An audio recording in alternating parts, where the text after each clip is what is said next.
दो व्यापारी का पतन और उदय। बहुत समय पहले की बात है। वर्धमान नामक नगर में दंतिल नाम का व्यापारी रहता था। अथक परिश्रम, लगन और कुशलता के कारण उसका व्यापार दिन दूनी रात चौगुनी वृद्धि कर रहा था। राज्य का राजा भी उससे बहुत प्रसन्न था, इसलिए प्रायः परामर्श हेतु उसे बुलाया करता था। राजा से निकटता के कारण दंतिल के महल में आने जाने पर कोई रोक टोक नहीं थी। वह पूर्ण अधिकार के साथ बेरोक टोक महल में विचरण किया करता था। महल के समस्त सेवक उसका बहुत सम्मान करते थे।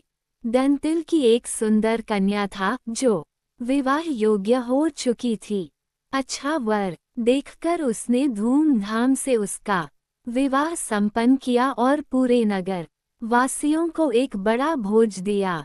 भोज में नगर का हर व्यक्ति आमंत्रित था। राजघराने से लेकर धनी व्यापारी, सैनिक से लेकर सेवक तक कोई भी नहीं छूटा था। राजा के महल में झाड़ू लगाने वाला एक सेवक भी भोज में आया हुआ था। वह अनभिज्ञतावश एक ऐसे स्थान पर बैठ गया जो राजघराने के मेहमानों के लिए सुरक्षित था। जब दंतिल ने वहां बैठा हुआ देखा तो आग बबूला हो गया। उसने उसे अपमानित कर भोज से भगा दिया। अपने साथ हुए इस व्यवहार से सेवक क्रोधित हो गया और उसने प्रतिशोध लेने की ठान ली। अगले दिन राजा के कक्ष में झाड़ू लगाते समय जब उसने देखा कि राजा अर्ध निंद्रा की स्थिति में है तो बड़बड़ाना शुरू कर दिया। ये दंतिल व्यापारी इतना गिर गया है कि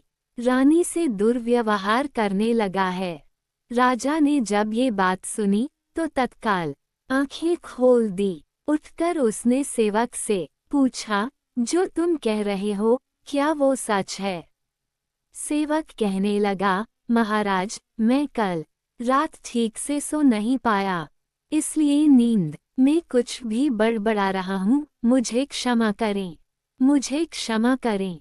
राजा उस समय मौन रहा, किंतु सेवक के जाने के बाद उसकी कही बातों पर विचार करने लगा। उसे उनकी सत्यता पर पूर्ण विश्वास नहीं था, लेकिन मन में दंतिल के प्रति संदेह का भाव उत्पन्न हो चुका था।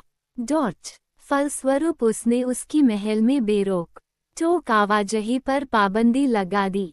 उस दिन जब दंतिल रोज की तरह महल में आया तो द्वारपालों ने उसे द्वार पर ही रोक लिया। वह आश्चर्यचकित होकर बोला, तुम लोग मुझे इस तरह कैसे रोक सकते हो?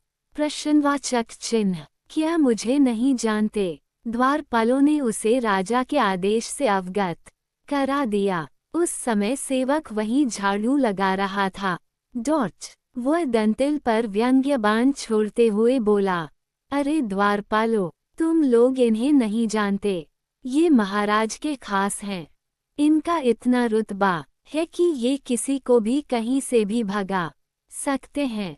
मुझे कल इन्होंने अपने भोज से अपमानित कर भगा दिया था।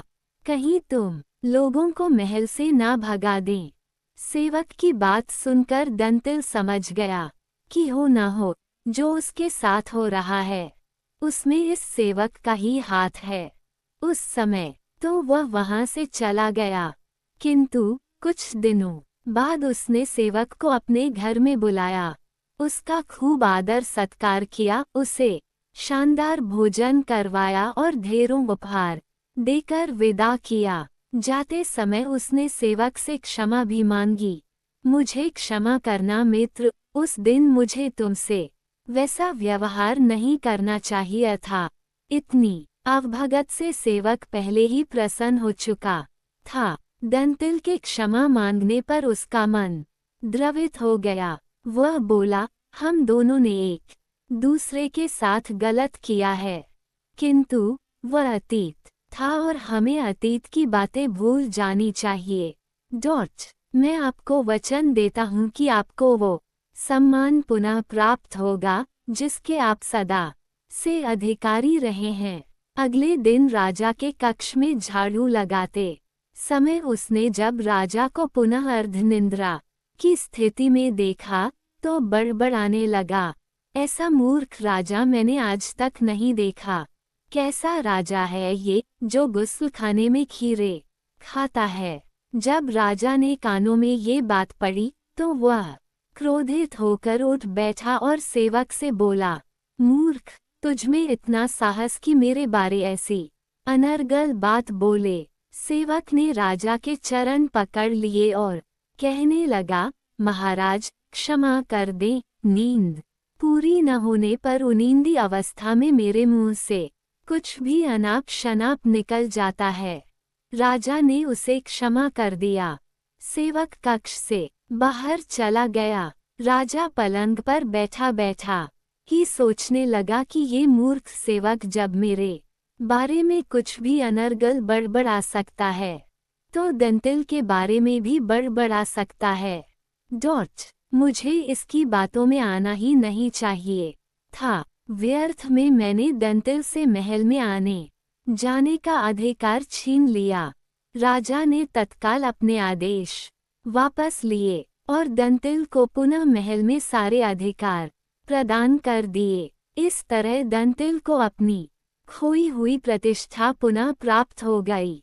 सीख, हमने सबके साथ समान व्यवहार करना चाहिए। बिना पूर्ण जांच पड़ताल के सुनी सुनाई बातों पर विश्वास नहीं करना चाहिए।